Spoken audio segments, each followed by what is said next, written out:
opening us up with his big belly laugh. Yeah. All his little sound effects.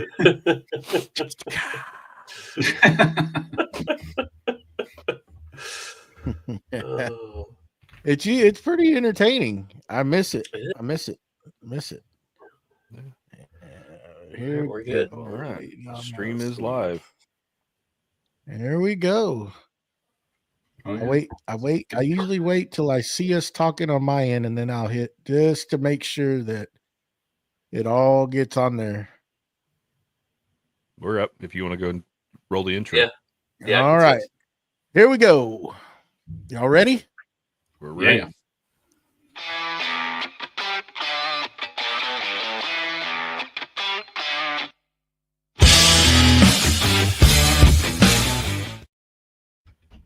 Welcome to Creative Makers Podcast, episode 87. I'm Joey with Steel Blade Woodworks, and we have BJ with Byroms Custom Woodworks, Mustachio, the wooden mustache, and we're missing our other co-host to complete it out, which is Matt with Wackey Works.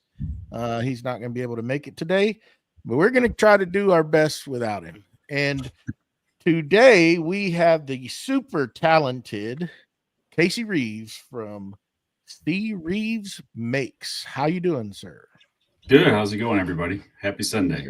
Happy Sunday, bud. You should feel good. He didn't mess up the intro this time. Yeah, we did it.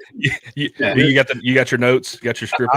I'm reading it. I will now write everything down from now on so I don't mess it up. There you go. My cheat sheet. How's everybody today? Very good. Very good. Good. How's Good, the time yeah. change treating everybody? Awful. Yeah. Yeah. If we could just stick to this time, I will be perfectly fine. I love the sun up later in the evening, gives us more time to do stuff after work. I don't mind going to work in the dark, but it's coming home in the dark that I hate. Yep. Absolutely. Throws you off. Like today, I was telling BJ before we started, it's like, man, it's just been totally off today. And it may be in part that we stayed up real late last night. I'm not going to mention names, but it was a pretty late night. And some guys wanted to talk. We watched the time change on the phones, and it's like, whoa, pretty late. That's a little too late. Yeah. Yeah. Pretty It was late. far too late. I mean, I can't say anything. I stayed up. We saw that the new Venom movie was out on Netflix, so we stayed up watching that, and then I watched. After my wife fell asleep, I watched Sicario. Yeah, we just watched that. Such a good movie. Yeah. That's one of those guilty pleasure movies that if I see it, it's like nothing else to watch. I'm going to click on that and watch it. Yeah. So That's a good one. movie. Yeah. And it's crazy. It is. Pretty. It is intense. Even that opening scene, you're just like, whoa, and then it just doesn't. The gas doesn't stop. Well, even the second one, which I haven't seen the second one near as many times as the first one. The second one's the same way. It opens full throttle and it stays the whole way through, and it's like, all right, we gonna get a break now. Yeah. Now the second one is when the girl is abducted, right? Like they take one of the cartel leaders. Okay, yeah. I've watched them both. They're great. I think I saw them somewhere online, and I went and bought the Blu-ray. If you can even imagine, I have the Blu-ray. Have you ever heard that? Nope. I think I played it on the kids. Physical content. I think I played it on the kids' game player. I don't know which one it is, but yeah, there was some deal where you could rent the movie online and also buy the DVD or Blu-ray, whatever. I forgot what it was called. You had that option. They would send it to you. Hey, that was nothing wrong with that. Anyways, got off there a little bit. So why don't you carry it on, Mr. BJ? What we got? Let's do this real quick. Hang on. What's glue with you? What's glue with you? I promise I only click that one time. It's okay. You know what? I've noticed that like StreamYard used to, when you selected certain things, it would keep it saved. Now I have to actually go in there every episode and make sure that it's recording locally because it goes back to default. Interesting. Oh. Huh. So Right. maybe the loop part wasn't unchecked or something. I don't know. I failed to even check that this time. Who knows? We'll mess with it later. Well, all right. Well, yeah. Let's just keep this cycle going. We're going to start off with our wonderful guest, Mr. Casey. What is going on in your shop this week? This week, if you follow me on my standard channel, CReeves Makes, or also I've paired off a second channel for my guitar ventures. I've got a Reeves guitar craft channel as well. So I've been doing a lot of stuff on building some guitars right now, and a little bit of time, helping my son has been making some cutting boards and stuff on his own. I've kind of passed that torch onto him. So he's been coming out and kind of going through the scrap wood and putting together cutting boards. But I've been focusing my efforts on getting some guitars over the finish line. And today, actually, I had the customer over who I'm building one for, and went through the kind of like the final finishing touches on like the aesthetics of the guitar, like carving and sanding on some areas of it. And got a lot of good feedback and a lot of good boxes checked, if you will, and we're getting this thing close to finish. So yeah, it was a productive and good week. There you go. Nice. Well, let's roll it over to the man, the myth, and again, the face of the podcast, Mr. Joey. Nice. What's up? Welcome everybody. In the shop this past week, work's been hectic. I have not had a whole lot of time. We're still prepping our garden. So if that's considered woodworking, maybe not. I did get to mount a pretty cool hose reel that I picked up that I saw on social media. So I put that in today. Self-retractable garden hose. Nothing exciting there, but I still have that project looming. I don't know if I'm going to get it done, and I'm starting to have a change of heart on the design, and I don't want to rush something to make it for, I would love to complete it for the competition. And I know I'm sounding like a broken record, but I don't like the way it's coming out, and rather than just make something to throw up on the wall, because it's going to be for my hand tools. I'd rather, stop, pivot, and get something that I'm really going to like, and not make something just to finish a competition, and make it to where it's going to look aesthetically pleasing to me, because I wouldn't be happy with it. I don't think the way it's going to come out. So that being said, I'm not bowing out yet. I still have a little bit of time. I don't know what I'm going to do, but I don't know. That's probably not going to get done. And just work's been hectic, and I haven't had a whole lot of shop time. We're gearing up for a family celebration here at the end of the month, and that's been taking a lot of my time away from shop. I've been having to do a lot of things over the weekends, and that's usually the time that I have to be in here. BJ, you and I were talking about it. It's just sometimes when you're just dealing with work, you come home and just there's no drive to be out in the shop. My drive is to be out here is just to sit and relax and not be forced to have to get busy on making something, because I've done that in the past and I burnt myself out, and I don't want to do that again. So, so that's where I stand. I know it's going to be probably a letdown to Keith and Tony, but we'll try it again next year if I don't get this done, if I decide to just bow out. So, oh well. I'll probably get made fun of a lot. Yeah. And I'm kind of blaming you, because you kind of steered me that way. Your procrastination just got to me. I let it get to me. Hey, I'll throw this out there. I'm proud of you. You got a new tool in. You opened the box. You got it set up, even if it is a garden, a water hose or whatever you said it was. Hey, I'm proud of you.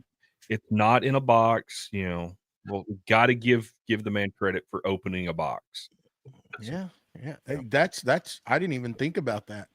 Yeah, I did not. Sometimes that's the biggest first step. Yeah. And I even recorded, so it's going to be a reel, even that. Hey. So I do have proof. Commitment. Came out of the box. Even made some content. There you go. Yeah. Well, anything else exciting going on down there? No. So what about you, BJ? What you got going? Well, let's jump it over to Matt. I'll go last. Okay. Oh, so I have to yet again. I feel like Joey and I should just record our how's the same shop thing from last rebuild week coming along. No, I did get some time out in the shop. I hauled out 3 buckets of dirt from my water main shut off just to get it kind of flat, because I want to. There's basically the water main that comes out of the ground, and then my supply line that goes under the slab to the rest of the house. So I just have those 2 spots where I got to cut the pink board and box that all out. I am having some issues because I had to reframe the box because it was all rotten. So I did get some pressure treated 2x4s cut, and I started framing that. I have a rotary like hammer drill, but it's one of the big Bosch like Bulldog corded ones, and I can't get the right angle because it's not deep enough.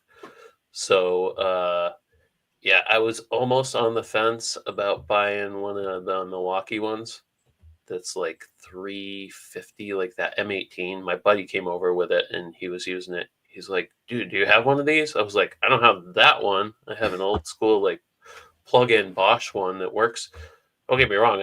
I did a channel in the slab with that Bulldog Bosch one, no problem at all, and just don't have the angle. So I'm gonna. I have a plug-in DeWalt drill that I might try because I just need the collet. I can't use the other drill with it because it just has like the hex attachment. So yeah, but I got one.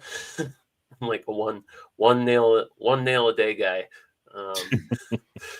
So I got one of the boards. I got one of the boards mounted. I gotta get the other 2 in, and I can drop that in there and close that darn hole up and stop talking about this. And move on to that shop. We'll move on to that shop there. Yeah, dude. Your that's lumber been looming. back up. Yeah. Well, I'm gonna once I get that hole in the floor patched up, I can shift everything around in my shop like I was kind of talking about. So, yeah. There you go. What do you got, BJ? Big project. Well, not a lot. Just like Joe was saying, just work. I think every night this week I've gotten home around 8:00, and it's just get home, eat dinner, get the kiddo in bed, and then just kind of chill, watch some TV. But this weekend, because we're taking spring break off of work, my wife and I took the week off because my daughter's out of school, and wife wants to go camping. So Saturday I got up, or Friday night, I guess when I got home, I got out there and pulled some stuff out of the camper, just checking batteries, checking plumbing, making sure all that stuff is good. Found a few things that I need to fix. So found out that the tank heater switch got broke somehow. I don't know if it just failed, but somehow it failed in the on position. And when the tanks are empty, it's not exactly a good idea to have that tank heater on. So I had to figure out how to unplug it just so it wouldn't sit there and run while I'm trying to charge batteries and all that stuff. But parts should be in tomorrow to fix that. I did finally finished my daughter's dart or like tic-tac-toe dart game for school, which we had to make a slight adjustment because we were going to do it where it's the tic-tac-toe square, and then it has balloons in each square, and then you drop a rocket, a laser cut rocket with a screw on the end of it to pop the balloon. you need a lot more force to pop a balloon that's half inflated than we realized. And I don't feel safe giving a bunch of third graders a rocket with a suit with a needle or something on the end of it. I mean, we already had to put a screw on the end just because that's part of the project. But I'd have to sharpen that thing to such a point that if it bounced off and hit somebody, it's going through flesh. Yeah. So we made called an audible, put a and decided to go with tissue paper instead, just so it's a little easier, at the end of the day. But got all that done, and of course, once it was done, it was Dad's turn to let's fancy it up. So played with the laser a little bit more, made some logos and graphics for it, but other than that, that's about it. I've just kind of been chilling, That's super exciting to go on a camping trip. Yeah, that ought to be pretty fun.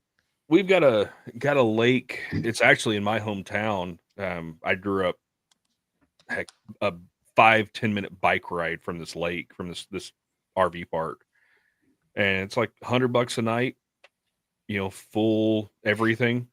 And Nice. the place that we're gonna rent, they have a hot tub that comes with it. Nice. So you get your own private dock, private fire pit, and hot tub. And that's what fancy. That's what my wife wanted. So I was like, you know what, let's go do that. We'll go spend a night or two down there and just hang out. It's close enough to the house to where if we need to run back to the house, we're only about a 30-40 minute drive back to the house, and it's not that big of a deal. And I think the biggest reason I don't want to go too far is I found out this afternoon my 12-volt battery for the camper it's dead.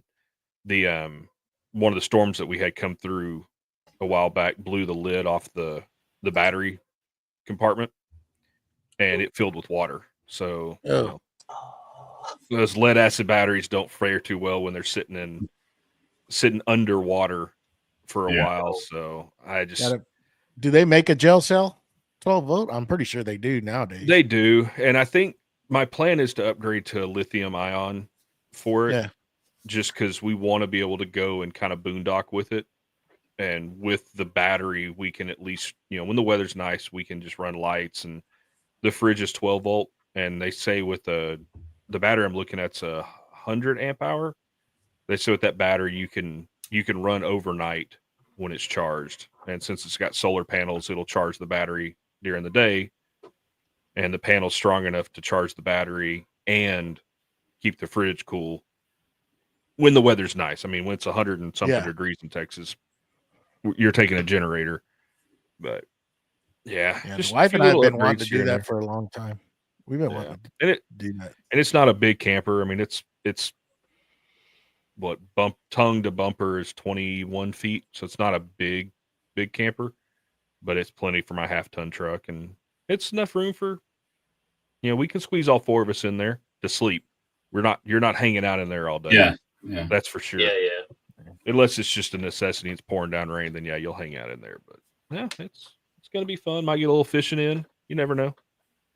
So there's some good. There you go. That lake we're going to's got some good catfish on it, so we might just go out there and see if we can't catch dinner. Nice. There you go. All right. Well, Matt, you got an announcement or some people you want to thank real quick? I sure do. I would like to thank our Patreon members. We have Mama T and Keith Drennan from Blackthorn Concepts. We thank you very much for your patronage. And if anyone is interested in joining us, we will be having a giveaway for patrons only. There is links in our Instagram, Facebook, and YouTube pages, as well as on this YouTube video that we are recording right now. So head on over there, give us all your money or some of your money. You decide. And thank you. There you go. All right. Appreciate that, Mr. Mustachio. So, Casey, let's go ahead and get it started. Why don't you, for all the listeners out there and the audience, give us a little background of how you got started with super talented individual. Tell us what got you going in this, and yeah. Yeah. Okay. Well, thank you for that.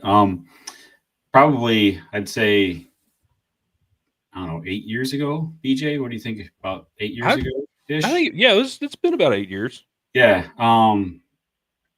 I've always kind of been into creating things and building stuff and tearing stuff apart and, fixing things, whatnot. And I found Jay Bates on YouTube and started watching his stuff and was just kind of, I liked his editing style. I liked his shop, of course. I liked what he was doing, and I really appreciated like the creativity and the stuff that he was bringing to the game.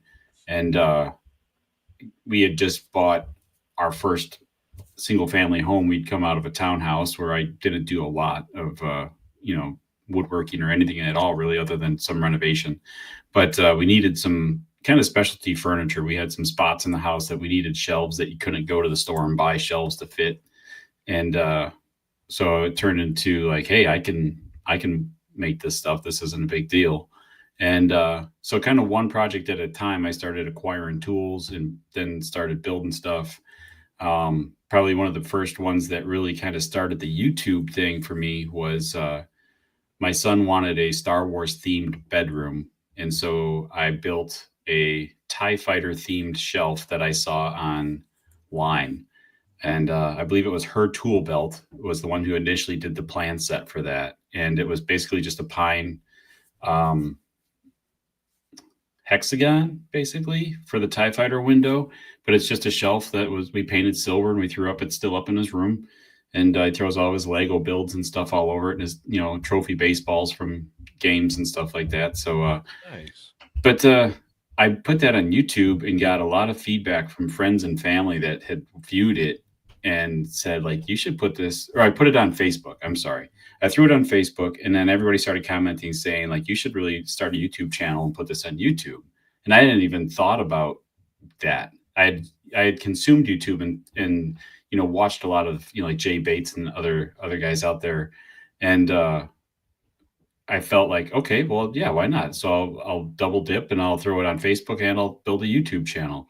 And it kind of just started from there. Watching other fellow woodworkers and people in the community. And I really just focused on the YouTube stuff and building what we needed for our house as far as furniture and projects and whatnot. And posting all that content and stuff into videos and throwing it up on YouTube. And that's really what got the ball rolling and led me to the Instagram side, where I then ported everything over to Instagram as well. And that's where you and I met, was on Instagram. Yes. And yeah, because I just kind of started about the same time, kind of in the same situation. Yeah, just needed a couple things for the house, and let's go. And yep. I can't believe it's been that long ago. Seems like it was just yesterday.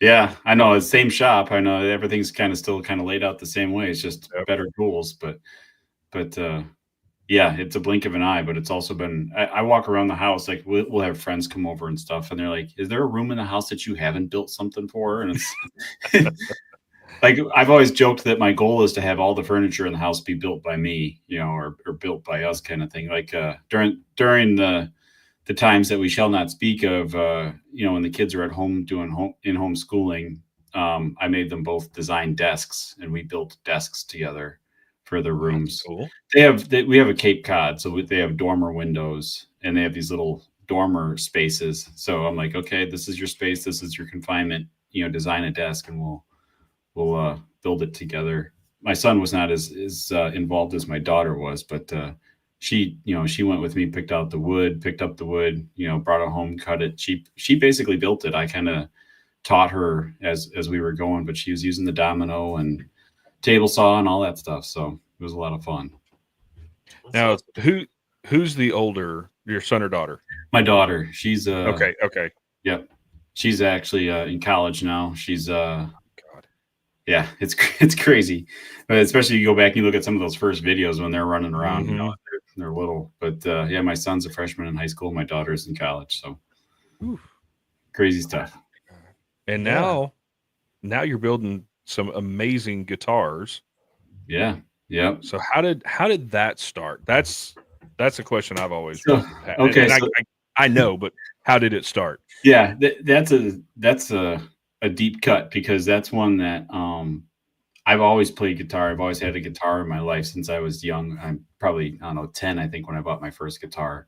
And it was, I've always had a fascination with them and a passion for them. And then I had a buddy, like a neighbor, that was basically just 2 houses down growing up. And I remember he brought me into his area where his amp and his guitar and stuff were, and he started playing some Ozzy Osbourne on it. And I'm like, dude, that sounds just like the tape, and that was the thing. Like, this was just as CDs were hitting. So it was like, man, I'm like, that sounds amazing. And I'm like, I gotta get a guitar, so I was all like amped up. And I got some guitars, and over the years I just started playing. I was in some bands and whatnot. But it turned into, like, I was working on them all the time, and I was like rehabbing parts of them and sanding them and changing things on them. And I'm like, I want to build a guitar. And this is back before I had woodworking tools and everything. I'm like, I want to build a guitar. So I got to the point where in the shop, like, I had come basically to last year now, and I built all this stuff. I built this furniture. I built these crazy, craft projects and things for people and for ourselves. And I met a good friend of mine now, whose name is Shock. His handle's Shock the Fox. His name's Ty. And he's a local guy to me. And he builds guitars. He builds several a year. And he's like, dude, it's just wood. He's like, that. He's like, it's just wood. He's like, just start putting it together. He's like, I'll help you, if you need anything. But he's like, this is the things that you got to focus on, and everything else is just wood. He's like, so just go for it. And so I really did a deep dive on studying some stuff, and found out that really the most critical part of the guitar is just the neck and the fretboard and the scale length. Everything else is kind of subjective, as far as like the shape of it, or the, obviously you can't use like pine or poplar or something like that. I mean, you could, and there are guys that do it, but you want to use hardwoods and stuff like that, and make sure you're picking clear grained woods. But yeah, so I just jumped in kind of head first last year, and I built my first guitar over the summer, and then I finished it in the fall. And now I'm actually in the middle of 2 more builds, and my son is building one too at the same time. So we have 3 going right now in the shop. But they're addicting, and they're fun. They take a lot of time, and there's a ton of steps to them. It's one of those, I've asked colleagues and friends, about it, like, what's the order of operations? And there really is no order of operations. It's kind of like, you can focus on the neck, or you can focus on the body, or you can jump back and forth between the two. It's kind of whatever mood you're in. Like, there's times where I go out in the shop and I look at it and I'm like, no, not today. Like, I'm not in the right headspace to tackle that, thing that I want to do on it. So thankfully I've got a bunch of other projects, standard woodworking projects going for some friends and clients and stuff like that. So I'll jump over to those things and work on those. But for the most part, it's a good therapy to keep me excited to go into the shop and do, something that's creative across the, it's creative across the aspect of, like, there's no two that are alike. They're very, very individualized, and they're very, very personal in their own individual aspects. The end of the day, a cutting board is a cutting board is a cutting board kind of thing. But a guitar, you can get really, really detailed or really simple. So it's all on what you want to do. And and that's just the wood side of it. You can get into the hardware side and the electronic side and all that stuff, and you can go down a whole nother rabbit hole of, like, differentiation and how to make them stand out and stuff like that. So I really appreciate the guys that pump out a bunch of cool guitars every year, and and have a really cool visual eye and detail and design element to their builds. So that's kind of where I got into the guitars at. Nice. And you're building. You kind of. Oh, go sorry, ahead. go ahead, Go BJ. ahead. I was just gonna say, Casey. Are you leaning when you're kind of like mocking up what you're gonna build? Are you leaning more towards like a Fender or a Gibson, or another like bigger guitar manufacturer to kind of like take some aspects from that? What I kind of go off of is what strikes my stimulation, like as far as like what the mood that I'm in, like when I'm gonna pick a guitar to build. Like for instance, the second one that I'm building now, the first one that I built was based off of some of my favorite guitars. So like you see, like behind me, I've got like four guitars hanging up over here. And the luxury of having those there is I can take a caliper or a ruler and I can go up and I can measure things that I like on those. And I can pick those points that are like, okay, this is what I'm going to carry over from this one. But then as far as like the shape goes, and this is what's cool about guitars, is like a shape, everything outside of the neck and the fretboard and like the electronics and everything that's in it, that all that perimeter stuff, like your traditional like Fender Stratocaster shape or your Gibson Les Paul shape, like those are just shapes. That's where the woodworking takes over, and there's nothing that affects the guitar side of that, if that makes sense. That's it's completely to whatever the customer or you want for yourself.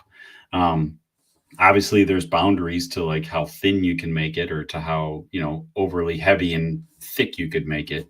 But I take inspiration from several different guitars that I like. And it could be visual or it could be from owning some, a variety of different ones over the years and thinking like, oh, I like this part of this guitar and I like that part of that guitar. And I want to bring the two together. Like for instance, right now, I don't have it down here, but the guitar that I'm building for the colleague of mine, we looked at it and we were trying to pick out like how much to carve off the top of it, because on a traditional like Fender guitar, like you'll have like an arm bevel. So when you're playing it, there's a comfortable spot that your forearm rests on.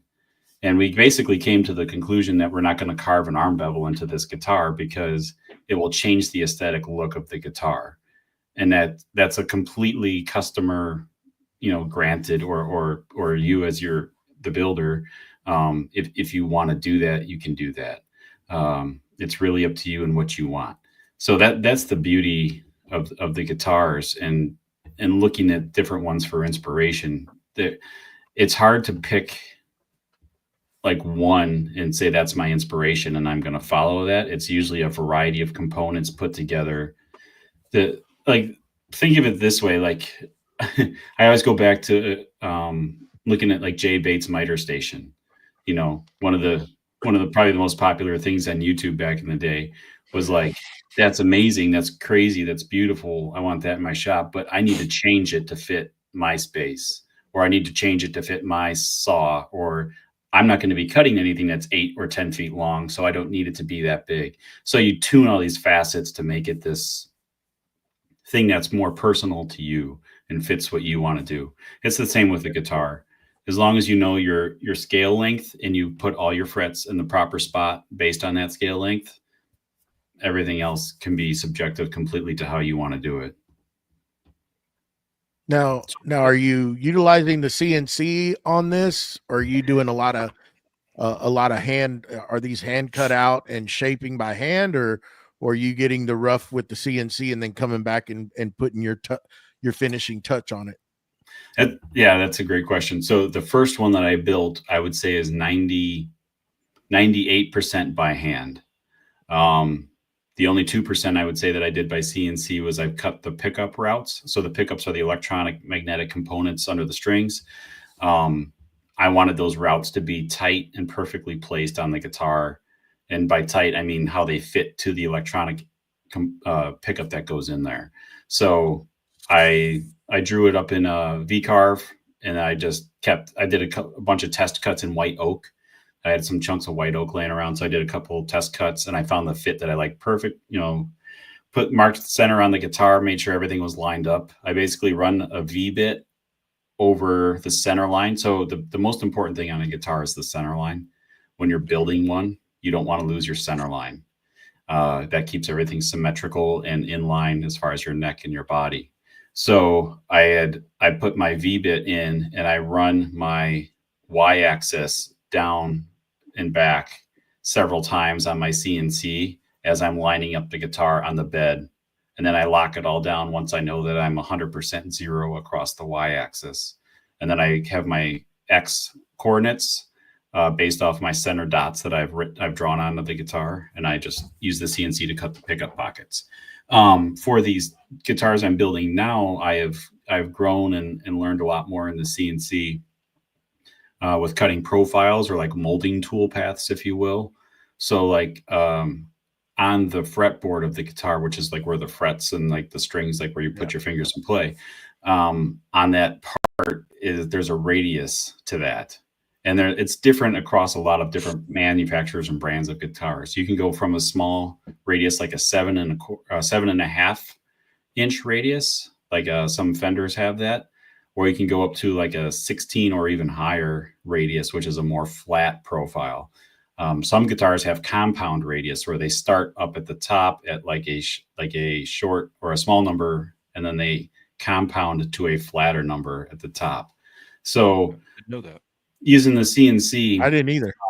Yeah, so like my Jacksons, I have 3 Jacksons up here right now. They are I believe they're a 12 at the nut, which is like the end where the string tuners are, and then at the bottom where they come down to the end of the fretboard is the 16. And the reason for that is a more rounded or humped radius, or the smaller number radius, is more ergonomically comfortable for like chord playing. So like if you're playing traditional chords, but then a flatter radius is more comfortable and effortless when you're doing more solo type stuff. So at the top of the fretboard, the higher area of the fretboard where you're soloing and stuff like that, you want a flatter radius because it's more ergonomically comfortable.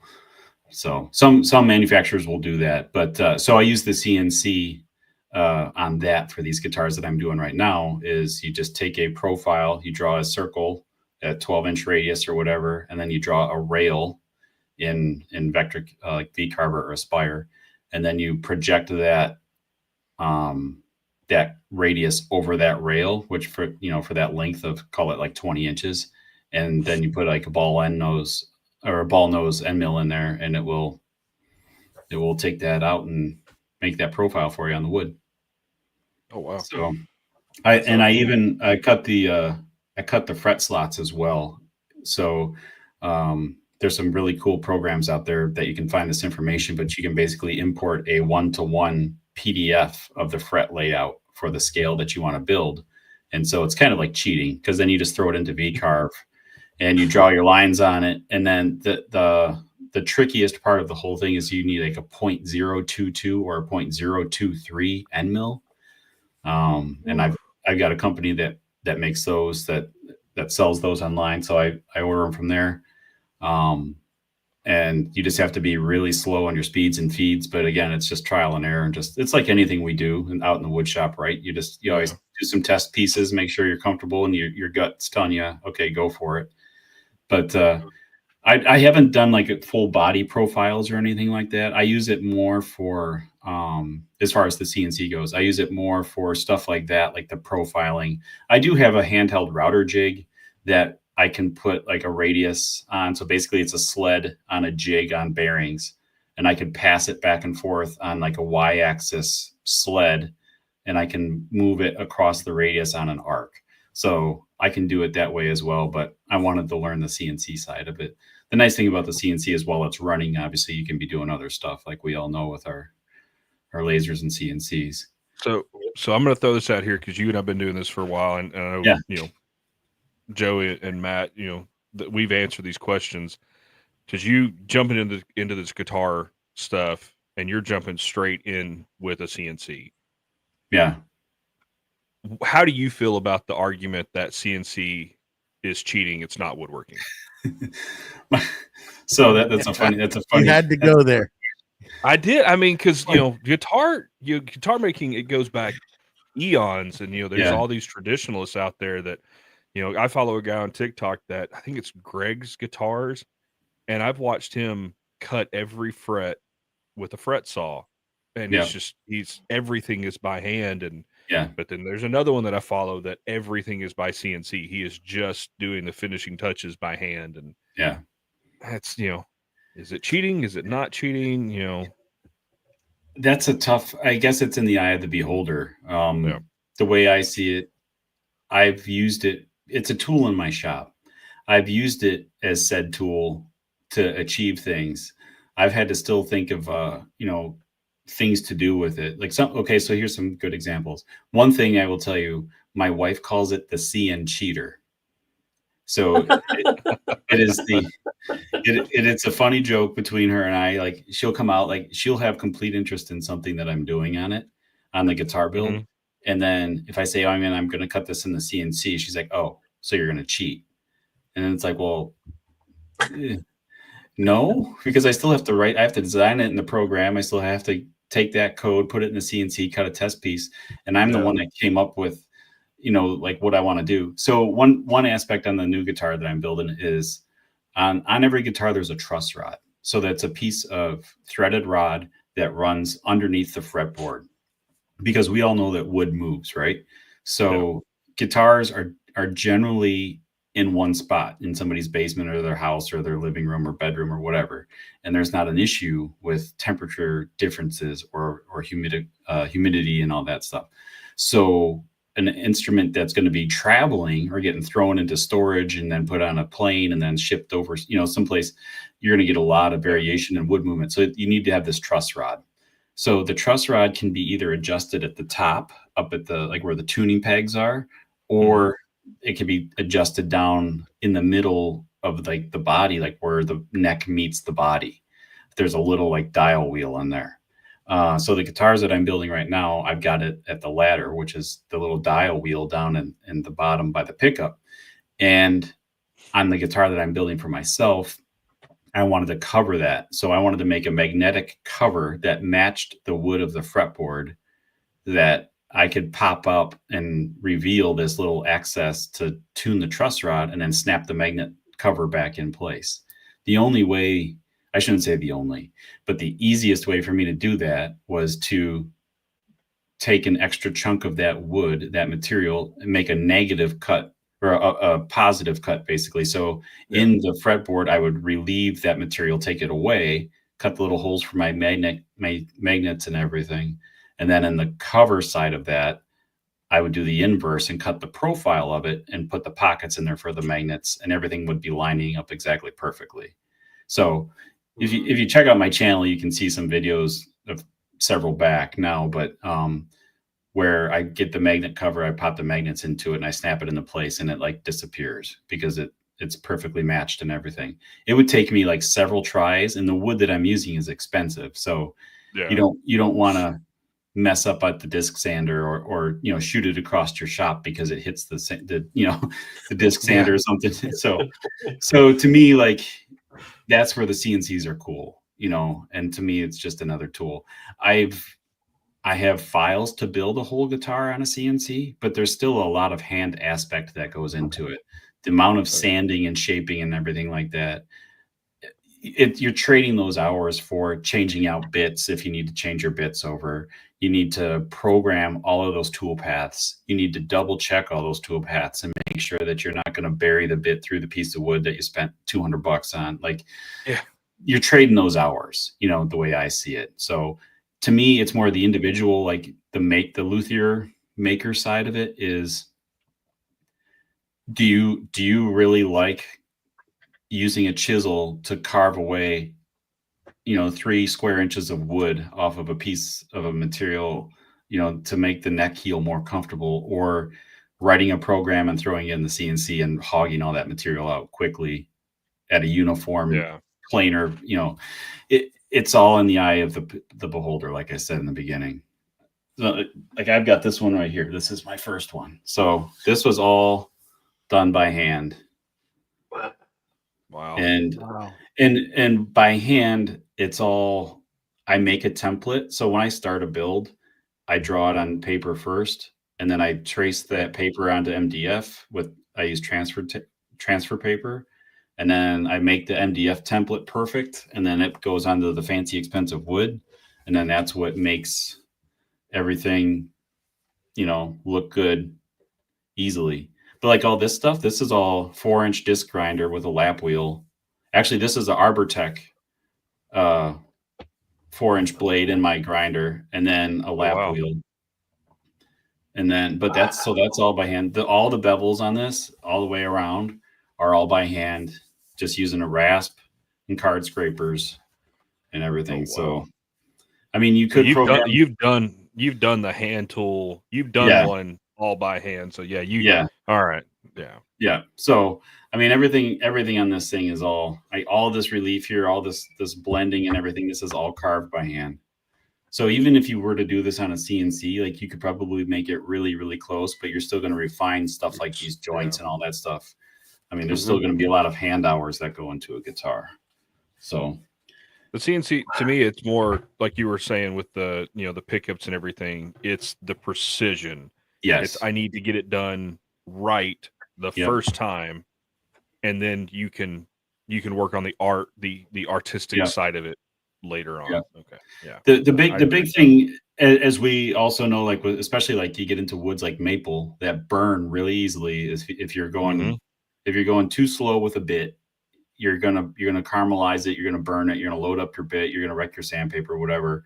And on a guitar that happens a lot because you're using nice hard woods. Ash will do it. Cherry obviously does it. Maple does it like crazy. So like having the speed and the precision of the CNC to just go around something perfectly, there's zero burning. That's another huge benefit, because you know what sanding out, a burn in maple is like, right? Like oh no, thank you. Sanding out any burn or anything. Yeah, exactly. So it's again, it's relying on. It's relying on a tool to do something that you can do, but why do it if you've got the tool to do it? In that. I mean, I agree with you. You've already basically been there, done that. You've built one strictly by hand. Yeah. So now you've moved on, and now utilizing the tools to make things faster, quicker, to get to the end result. There's nothing wrong with that. I've never seen a problem with utilizing tools like that to do it. Now, there's some people out there, like you say, are going to frown upon you and be like, you're not, but it's not real. Yeah. To each their own, right? Yeah. Well, and when you look at it, I mean, I guarantee you some of these, some of the biggest guitar manufacturers in the world, it is CNC. Oh, they're using CNC here. Now, don't get me wrong, I know probably some of their customs and their one-offs are going to be, parts will be CNC, but everything else is hand done. But these ones that they're selling at, the guitar shops for $150-200, those are all machine made. Mass production. They have multiple headed spindle CNCs that they batch up, tons of blanks, tons of material, and they basically all of these machines simultaneously go through, and they can make like 8 necks at one time. Flip it like the neck profile, like the back here, like this rounded section here that you put your hand on. Like there's so many different profiles for that. But I've seen companies that have these giant pre-cut router bits that match that profile. So there's basically 2 bits on 2 spindles, and there's a profile between the 2 of them on 2 different bits. And they run that whole that chunk of material, start to stop. So there's a start and stop point. So they'll drop it in and run it across and take it out. And it's all machine done. The US customs, like you get into like the custom shop, like you were saying, a lot of those, there's a lot of hand work that goes into those, but some of them will start with a pre-machined blank. Okay. So like a roughed in CNC blank that they will still put all that together. And then the luthier that, the reason that the price almost triples or quadruples for the handmade USA stamp is because a individual will then take that guitar and take it start to finish personally. And then usually they sign off on it. There's a certificate of authenticity and all that stuff. It's a big thing if you're a guitar guy to have one of those guitars. But some of those are still starting with a CNC prepped blank. So any plans on making an acoustic guitar? Yeah, probably in a couple of years. It's one of those things. That's a whole nother level. It's a whole nother level. And I understand those levels, and I appreciate the guys that can do it. I've got some friends that do it, and I watch their videos and their work, and it's amazing and it's impressive. To tell you what, when I was doing this one, number one here, it was like this thing, you know, of course it looks, you know, badass and all that stuff. It's like, oh, I built this guitar. It's amazing. But to me, the hardest, like scariest moment was when I put the strings on and I tuned it all up, and I'm like, now I've got to play it, and it's got to be in tune throughout the whole fretboard. Like it's got to work now. It's got to be it's got to be a guitar. It's not a table, right? Like a table, like it's got to stand sturdy and not rock and hold up stuff. But a guitar at the end, like no matter how good it looks, it's got to be playable. And so that was like the biggest like breath hold moment for me. Was like, oh crap, is this thing gonna actually function? But when it did, like I was like, oh my, you know, awesome, you know, I did it. Here we go. But acoustics to me are like, again, that whole next rung up the ladder. Heck, a whole nother ladder level up, if you will, because the woods are so thin, and material uniformity is got to be, I would think, have to be such next level, you know, where this is just solid chunks of wood that are all glued together. There's a lot of bracing that goes into an acoustic. If you've ever seen an acoustic being built or taken apart, there's tons of bracing elements within that are glued to the bodies and around the edges of the perimeter to keep the sides and the tops and the back on. There's just these little blocks. I mean, it's a shame that more people can't see the inside of an acoustic guitar for the craftsmanship that goes into building them. You know, it's unbelievable. So someday. Oh, go ahead. Sorry. I was just going to say, so someday I plan on doing one. I have some ideas. I'd like to make some custom personal acoustic for like couch sitting. So I'd love to just sit on my couch and just play guitar. And a traditional acoustic is a bigger, thicker body. So when you're slouched back on the couch, you've got this like big, huge, you know, blocky thing on you, where I would like to build some thinner line type acoustics and stuff like that. So those are in my future. Nice. Yeah, we have a buddy, Ethan at Hughes Guitar Co., and he builds acoustics. And I believe he's out of Houston, Texas. And I don't know if you follow him or not, but I've gotten to see some of that. I mean, when he puts videos out, and he just recently had that, you know, he got a CNC and it was, he's trying to battle that. Like, am I truly a guitar maker now because I'm CNCing? You know, he was fighting that battle there, but he was showing some of the things that he can make that would take him hours upon hours, fine tuning by hand. And when I've watched it, you know, it's a, you know, all the different tooling he has, and, you know, because you got to make the curved sides, and it's amazing to watch. I mean, I could sit there for hours and watch that stuff, but he would be sitting there with chisels, fine tuning all those little braces, and it's like, and then one little wrong move and it's over with. It's like, dude, now I got to remake it and go back and reshape it, because I guess, you know, the sounds bouncing off of all that in there, it makes a big difference, you know. It's amazing to watch that stuff. It is, because that pretty talented individual to sit there and just, you know, that's a whole nother level. You know? It's got to be part of your therapy too. Like you've got to get something out of it to sit there and dedicate that kind of time to removing millimeters of wood with a you know, a curved chisel or a carving tool. I mean, the stuff, like you said, that I've watched guys do it's unbelievable. And I thought the same thing with building guitars. When I got into it, it was like watching some of these channels, and then I'm going through all the stuff that I've built in my shop, and then going back and looking at these videos and being like, okay, like I can wrap my head around doing that. I can do that. Like, keep things straight, keep your head clear, focus on keeping things straight, keeping things flat. You know, joiner is a good thing to have. You know, hand planes are a good thing to have, and a good ruler. And I usually just say single, like, ruler, because as long as you build the whole thing with that one, even if it's off, it's still going to be uniform across the whole build. True. Same. It's like the tape measure technique, right? Like if you got a tape measure that's jacked up, use it for the whole project. Don't use 3 tape measures. So, That. Yeah. it's one of those things like it's daunting to think about, especially when you think about all the steps and everything that goes into it. But when you do it one step at a time, you appreciate it, and you appreciate the people that do it. So it's fun. Yeah. It's pretty amazing to watch that stuff. There's so many different things that just sit there for hours and just indulge in that content. Just to watch people make it. I mean, there's just certain things that you just like machining. Machining is one that I don't know.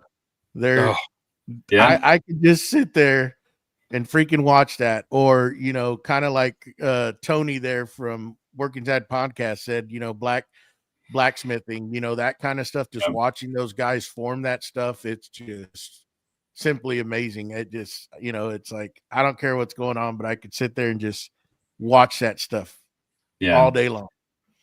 It's neat. So yeah, I mean, it's amazing watching that stuff. So how many have you built? So I'll say 1 3/4 right now. So I've worked on a bunch, but the 2 that I've got going in the shop are what I call like in the final stages of like getting ready to start the heavy sanding stuff, where I'll bring out like I've got the Surf Prep like finishing light, the big LED light bar. Mm-hmm. That thing is amazing for any kind of flat sanding work that you're doing, because it shoots parallel across the top of the surface, and you can see any imperfections or uneven facets in the body or like anything that you're sanding. So I'll bring that thing out and I'll load up stacks of sandpaper and I'll start going through. And I recently just got some, have you guys heard of Asalix before? Asalix abrasives? So they have a really comfortable little like yellow block. So like think of like a Velcro pad block, but their abrasives are mesh. So they're not like paper. They're like, I can't even. Kind of like the Merca. No, not like the Abernet. Like if you pick like Abernet is still got a firm aspect to it. The Asalix paper, like you pick it up and it's like picking up a wet piece of paper. Like there's no density to the paper itself, but it's loaded with abrasive, and so it's got a Velcro back. You put it on your pad. The beauty of them is it's a dry sanding system. So you don't need to wet sand, and you can go up to 4,000 grit, I think, with it. Oh, dang. 4 or 6,000. I apologize if anybody's with that company listening. They have a polishing and they have a buffing kit that you can get. But what the beauty of it is as you're using it, if it loads up, you just clap it off on your leg or on a towel or whatever, and it's completely clean. And now, if you go through like super glue or glue, or you get something on it, you got to like pick it off. Yeah. But for the most part, if you're just doing sanding, straight up sanding on wood, and it's flat, it's uniform. So again, you get that light or any kind of light, you shoot it across. I'll do like my light pencil hazing across the top. And I'll just start going through it, and it's the flattest, most uniform, even sanding finish that you can get. So with that type of sandpaper or sand. Yeah, I guess it is still sandpaper. Would that be good for?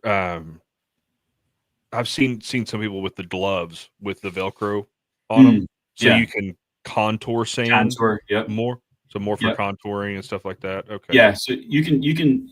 It's completely malleable. Like if you put your thumb in it, and wrap it around your thumb, like you can go around curves or convex. I mean, it's great. Like think of like if you were to cut a bowl, with a CNC, you put a ball nose end mill in and you cut a dish or something like that. You throw that Asalix on, get a rubber glove, like a Gorilla Grip glove or something like that. That's got the rubbery texture on the hands. Hold on to that Asalix, wrap it around your thumb, and then you can go around that profile, or like a juice groove on a cutting board, same type of thing. And it comes with a back. So you can have the flat pad, which is great for flat, hard surfaces, or it comes with like I think a 5 or 4 millimeter thick foam cushion. And again, because that paper is so pliable, I call it paper, but it's not. That abrasive is so pliable that you can do like 1/4 inch round over, profiling, sanding, and stuff like that. So it's amazing for finish sanding. You don't need to go that high in guitars, like if you're doing like oil finish or something like that, but it's good to have that kind of sanding when you're getting into. So like if I were to seal the guitar with epoxy, right? Like I'll like mix up some fast setting epoxy. I'll buff it all into the wood and I wipe off all the excess. I'll let it cure. I'll use those Acelix pads to go back and then make sure everything's flat and uniform, like a level sanding basically after I put the epoxy on it. Okay. So I just looked it up. I guess it's more of like an auto body. Yes, it's an automotive component. Okay. It's one of those things, right? A lot more sense. Think about woodworking, where all these automotive products have come into woodworking. Like people using Bondo, people using high-speed sanders and stuff like primer and sprayers. Primer, Look at primer.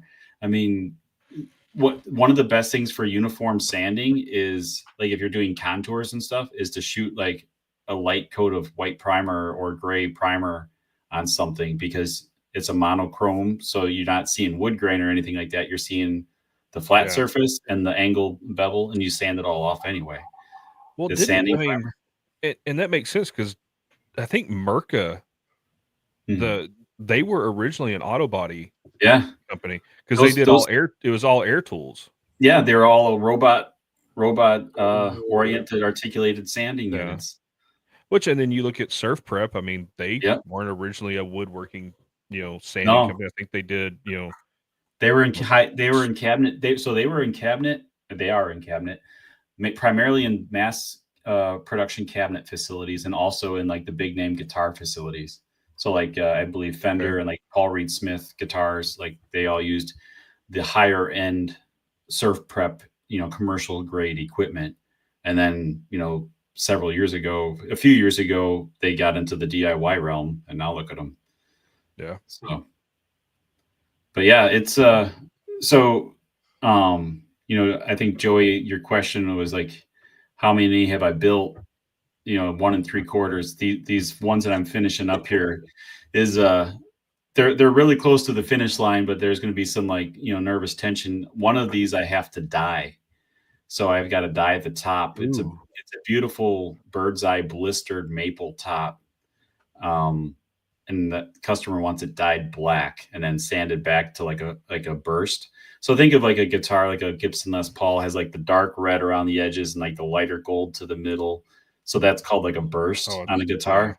So this will be a black burst, which will be dyed all jet black, and then I'll sand away the center section on the maple. And because it's a quilted like bird's eye, they call it a blister, and so the high and low spots will reveal, light and dark of the guitar with the black still in it. So hoping that turns out well. I don't like dyeing or staining wood. I like to keep wood beautiful and natural, but it's what the customer wants, so that's what I'm going to try to do for them. Hey, customer, we all share that feeling with dyeing wood. Yeah. It's be a lot of testing on that, won't there? Lots of be a nervous step to go through. Well, that's not wood. You can just go down to the store and buy a bunch of test pieces of it too, and right. It's right. That's always the nerve-wracking part, is the finish, because wood's going to react. It could be one piece, but it could be reacting in different spots differently to the finish, and that is frustrating sometimes. No matter what you do, you just can't get it to just be perfect across the whole thing. There's going to be something. There's going to be one spot. One spot that gets blotchy. Yeah. We'll see. I was just talking to the wife before I came down here, and it was, I said, this next week is going to be a lot of testing on dyes, because I'm using a leather dye. So it's very, very thin, basically water. So it goes everywhere really quick. So you got to be careful on how you apply it. And I gotta swing by the auto parts store and pick up some of the masking, like the thin line masking tape, because I'm not dyeing the whole thing black. I'm only dyeing the top black. and the back is actually mahogany. The whole back of the guitar is mahogany, the body, but he wants it to be a richer red. So I've got to stain the back of the guitar as well. So there's going to be two different stains. That's got to be nerve-wracking. Oh yeah, to keep it from bleeding in. Into the next one. Yeah. So here's my thought. Maybe you guys can talk me through this too. But my thought process is I'm going to do the mahogany back first. The most critical area is going to be like on this one here. So like the most critical area is going to be where the body meets the neck, because the neck on that one that I'm doing is maple. So I'm going to spray that with sanding sealer. I'm going to load the neck up with sanding sealer right here to seal off the grain as much as I can, and then have the body masked, and then peel that masking off, and then mask the maple anyway, because it's already got sanding sealer on it. And I just want to be cautious, I should say. Throw my automotive tape on there, and then dye the whole back mahogany, and make sure that it takes and that it's good. And once that's cured and good, on this guitar, like, I'm not sure if you can see, but there's layers to this guitar. Yeah. And there's those thin black lines there are another whole element of wood. I'm not sure if you can see it, but there's barely see. Okay. I haven't seen. Yeah. Thin black lines that look like Sharpie. Those are actually thin veneer layers of wood. And so on this guitar that I've built out in the shop, has one of those layers in it, and I put it in there not for aesthetics, but I want to use it as a masking line, and so I can mask up to that line and not have it bleed over. Somebody told me one time, and I know you probably can't do it in this project, but it was taking, and it might have been Mustache, I don't know, taking a razor blade and cutting a line, just kind of the separation, and it'll stop that, or maybe it was Scott. It'll stop that finish from bleeding into the next deal.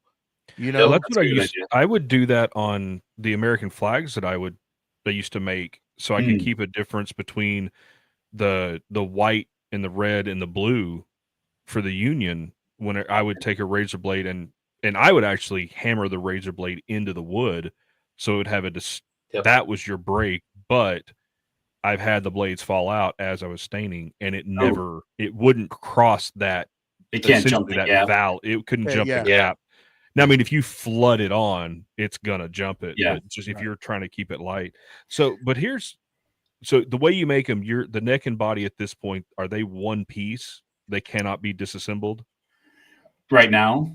Yeah, they're glued. Yeah, they're glued. So this is what they're call glued. Okay. This is called a set neck.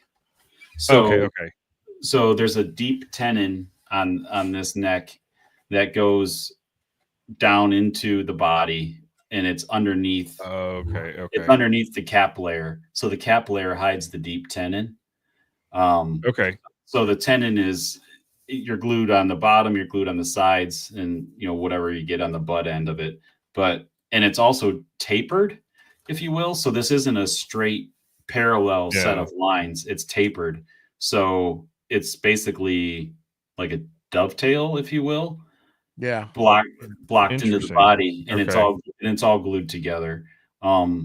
If this neck were to ever break, this guitar would basically be junk, because you'd have to otherwise heat all this up and release this neck. You can do it. There are guys that I've watched repair videos where they do it. They'll heat all this up. But to beat the way this one is made, because it goes under the cap and is buried under that laminate layer, this thing would be junk if the neck were to break in this. And the common break place is the headstocks, where somebody leans this up against a table or something like that, and it slides over and smacks the ground and snaps this off. Yep. And you can repair them. You can stick them back together. Guys will, Woodshop Mike actually just put out a video where he repaired a broken one by cutting two grooves in the back of the neck, and then you basically insert the light kind of wood, like tenons, if you will, or like dowels, and glue the whole thing back together, and you can resculpt it and shape it and everything, and it's repaired. So, but this is a funny thing. So this is called a volute this like big peaky crazy carved thing here that's called a volute. And what that is it adds meat to this angle area of the neck. So if this thing were to fall, it's got a lot more wood to break. Oh, Interesting. So Not just to stop your hand from hitting the Right. tuning keys. yeah. And this is an obnoxious one. I mean, as far as the size goes, I mean, this is definitely on the bigger size. You won't find any production guitars with a volute that big, but it's comfortable. It's comfortable when you're playing to have that like kind of home base register there. But it keeps, so if this thing were to fall and hit the headstock, there's a lot of wood right here that keeps this joint tight. So, or I should say robust. But yeah, there's so many things with guitar building that it's fun and challenging all in the same line. Nice. But, Yeah, a lot to it. There's a lot to it. I've looked at them before, and it looks very interesting to try one. Just even thought about just buying a kit and just seeing if I could put it together. And I would highly recommend the kit approach. You find a cheap kit for $100 to $150 for like a Telecaster type guitar or something like that.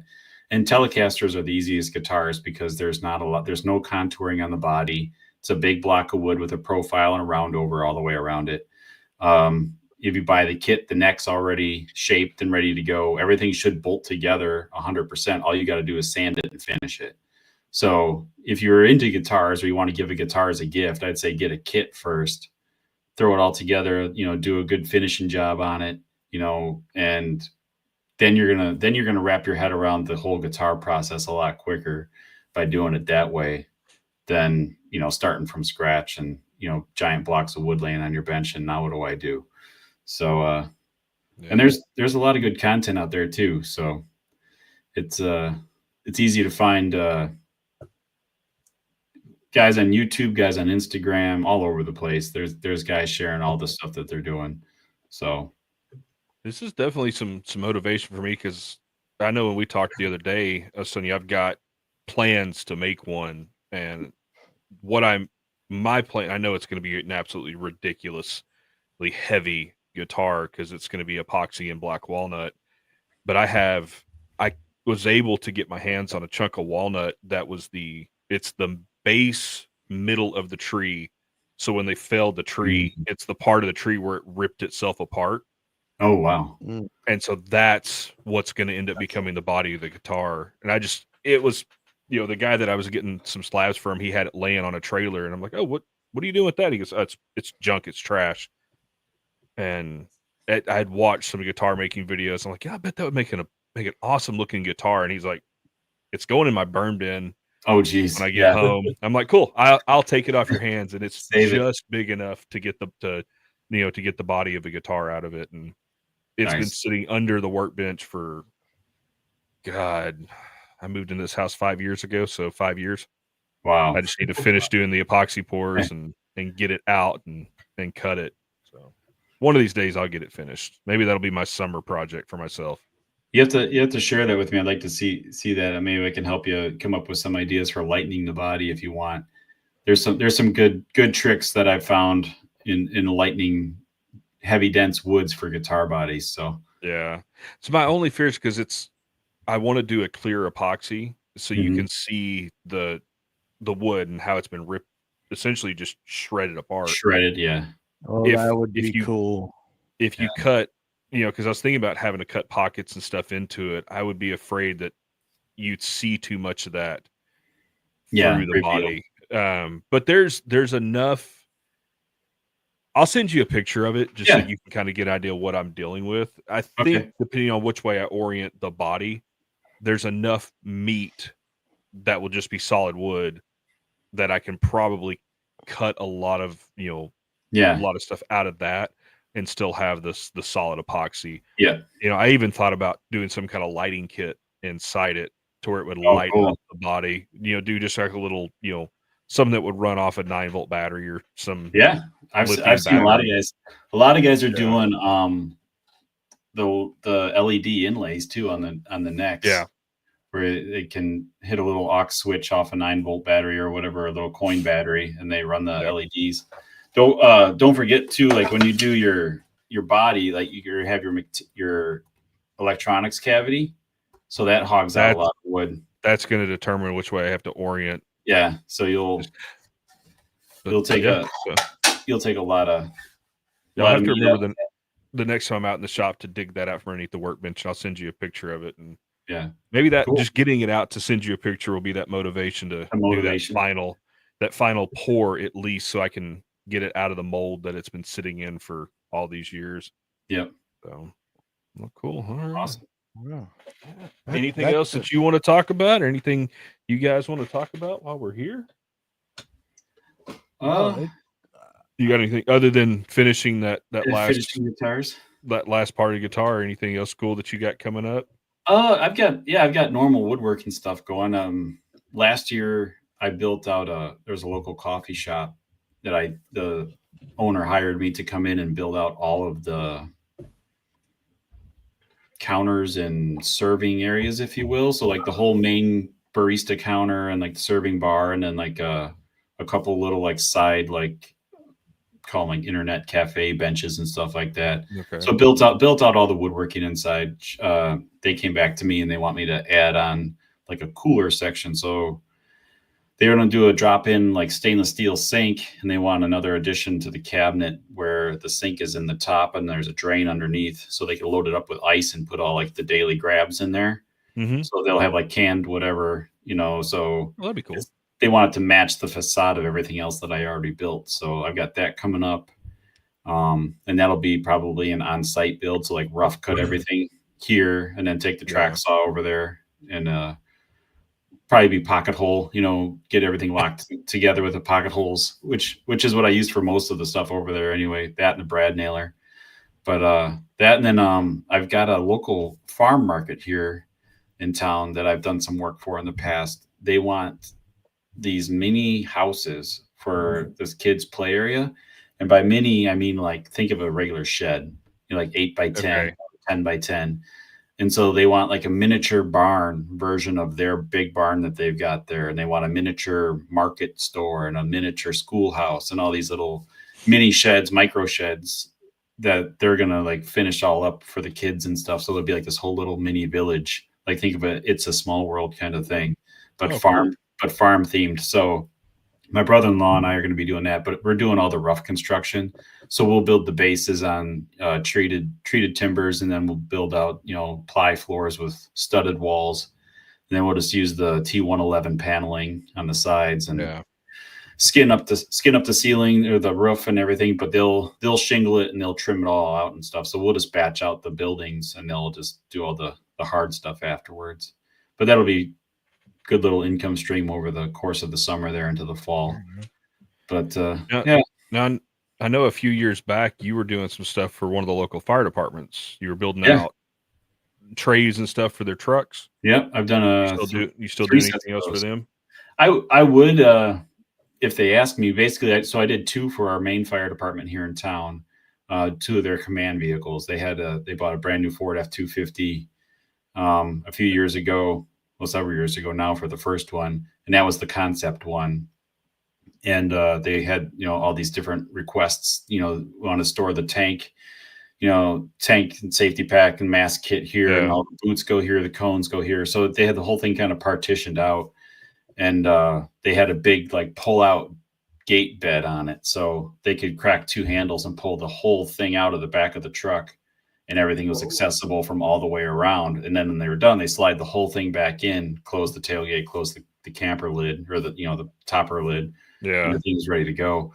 And that turned out really well. So when they bought their second big heavy duty truck, they came back with some altercations to the first one, things that they'd learned over the time of the first one. So built out stuff for that one. And then a neighboring village saw those 2 trucks at a, like a ladder day show where the kids could go out and climb all over everything and see stuff.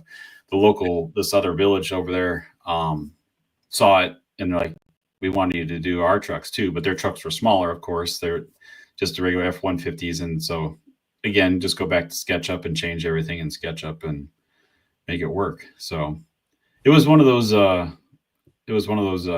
fun projects where they'd come over all the time. They'd have some feedback. They'd bring the truck over, so I had this big fancy truck sitting in my driveway that I could just have the back end open and throw all the stuff in, and my son could jump around and be sitting in a fire truck with all the lights and all that stuff on.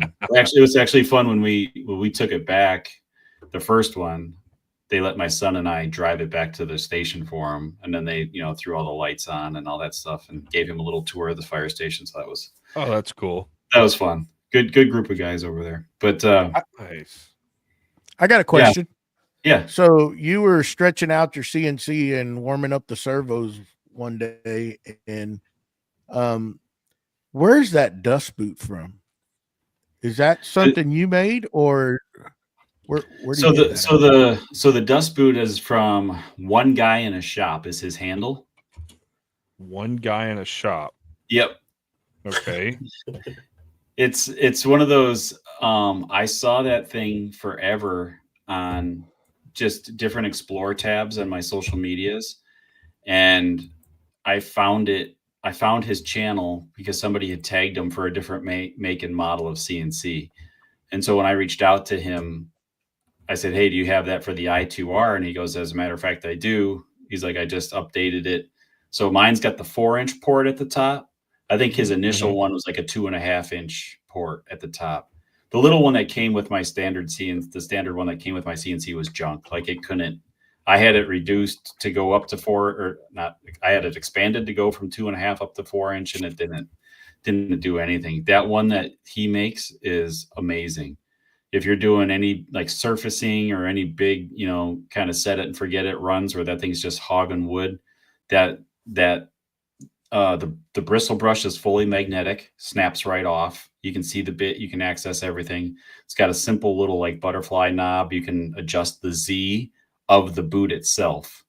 So wherever you put your bit setter at and you get your bit to the surface, you can crack that knob and let that boot come down and rest on the surface. So you're just at the surface when you're doing your machining. That way you're not destroying your bristles and all that stuff, dragging them into the surfacing bit or whatever. So yeah, look up One Guy in a Shop.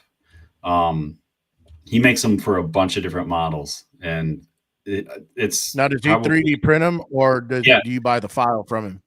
Nope, it's 3D printed. I got that one from him, shipped to me. And it's still holding up perfectly. It's got a nice little puck that bolts to the servo or to the spindle, and it's got a dovetail on it. And so that's how you can Z adjust that boot. Nice. By cracking it loose. But everything fit perfectly. There's no issues with it. And the magnets on the bristle brush, extension, it's all just snaps positively into place. It stays put.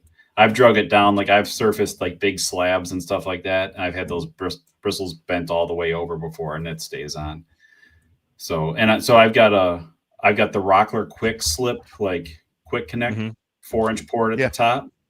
And then I drape my big blue Wackerle hose over. I've got one of those Wackerle like hose hangers, like the wall mount, like J-hook kind of thing. I've got it mounted up above on my overhead racking. So I drape that blue hose over and I let it hang down over the CNC, and I just slide it right on that 4-inch port, and it's good to go. No issues. Nice. Yeah, I've that thing looks amazing, and it looks like it's got enough.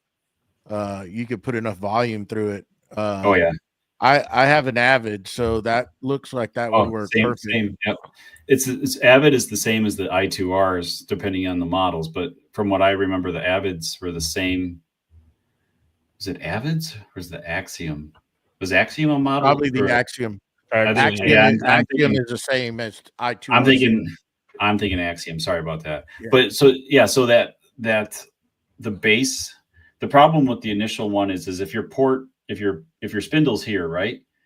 The original one is like offset oval, and like the hose is up here. So your spindle's doing all the work down here, but your suction is up here. That one that One Guy in a Shop makes encapsulates. It basically goes all the way around like a manifold. Right. Like the spindle is fully encapsulated by the flow. So Nice. and you feel it too. Like I'll even take a brush like on the bed, like if there's any residual, because when you're surfacing, if you go off even with dust extraction, if the bit comes off the edge, you're still going to blow out chips all over the side. So I'll take a brush even, and I'll just brush it back towards that thing while it's on, and it all just goes right up and through the dust collector. Nice. So, and it's someone that just upgraded their CNC from 2.5 inch to 4 inch dust piping. That itself makes a whole heck of a lot of difference. Yes. Yeah. It's a messy machine. Yeah. Oh yeah. Yeah, I made the mistake of one time for the sake of content to leave that dust boot off, and after that one time, cutting MDF and surfacing it, I was like, I knew it was going to do it, but I'll never do that again. Never. I'm like, I don't care about filming it. I'm not going to make that mess. I mean, it's freaking horrible. Yeah. That's the downside of using the CNC on guitars, because you're so focused on the detail of what it's doing and where it's cutting. Because like I'll prescribe everything. Like, so I'll take a light pencil line and just like, this is where I want this to be. Like if you watch some of my recent videos, you probably saw like I trace where I want my pickups to be, and then that bit I hopefully will cut that same trace. So it's with putting the bristle brush over it with the extraction, it's kind of like, no, I need to see what's going on here. I'll risk watching some dust fly around to make sure this thing goes well. But it's a good collection unit. If you're making a bunch of dust with the CNC, I definitely look that up. Yeah, I'm gonna definitely take a look at that. At some point, I'll get mine wired back up because I had to do a remodel in here, and I still haven't put it back to working again. As BJ's shaking his head, I think BJ's contesting your remark there. Yeah, it's a beautiful storage location in his shop, is what he's saying. I cleaned it off. There's nothing on it now. It's clean. Okay. Baby steps. All right, there you go. All right, we'll give you that. At some point, I'll get this shop completed. After 5 years of building this new shop, I still keep procrastinating and have stuff everywhere. Yeah, you'll never be done. That's our biggest. I know, but it could be to a point where I can utilize all the tools. And as these guys give me a lot of heck about leaving stuff in boxes, it's just it is what it is. At some point, one of these days, I'll have it completed, and I'll make something, something that I can concentrate on and not have to worry about pulling stuff out of boxes, to use it. Priorities will lead you to the boxes. Yeah. It's everybody gives me hell about it. I can't get away from it. I think we're going to, in fact, come up with the segment about what's in the box. And I'll just pull oh gosh. Spoiler alert. So Joey, I'll make you feel a little bit better. So us talking about what's in the box and procrastinating. I've had the leveling bags for my truck sitting in a box for almost 2 years now. So when I'm pulling the camper, the back of the truck's not sagging under load. Yep. I'm still debating if I want to get out there and put them on before we go camping in 2 weeks.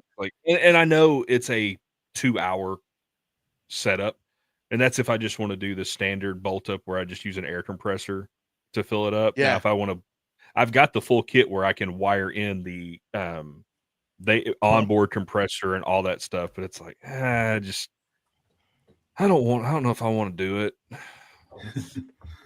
It's either rainy or cold or too hot, or I don't want to. You'll stop procrastinating tomorrow. That's the joke. Yeah. We'll see. Yeah. I got more fun things to work on than put stuff like that. Right. Yeah. I have a lot of squirrel moments here. It's just like I'll be doing one thing, and then it's just like, oh, look at that shiny thing over there. Let me go over there, and then I forget about this, and then I'm over here, and then it's just like, That's one of my jokes. I got shiny object syndrome in my shop. Oh yeah. Depends on what corner I go to, and I'm like, oh crap, I could do this, and oh yeah, I got to move that. Now we got to set that up. Yeah. So my procrastination is that if I can't set it up like correctly to be utilized, it's a downfall. I just won't do it. It's just gonna sit there, and I've just like, I'm not just gonna half-ass set it up. Yeah. To just try it out, and then it's not set up correctly. So I don't want to use it until that day. I don't know if that's just weird about me or what, but I just did the same. I had a Creality laser, a Falcon laser,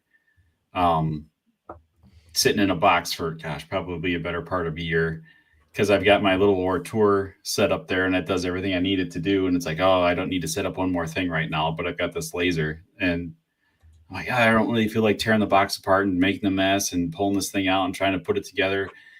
I completely forgot that they come pre-assembled. Like, you basically take it out of the box, you plug it in, you home it, and then plug in your software and you're ready to go. So it's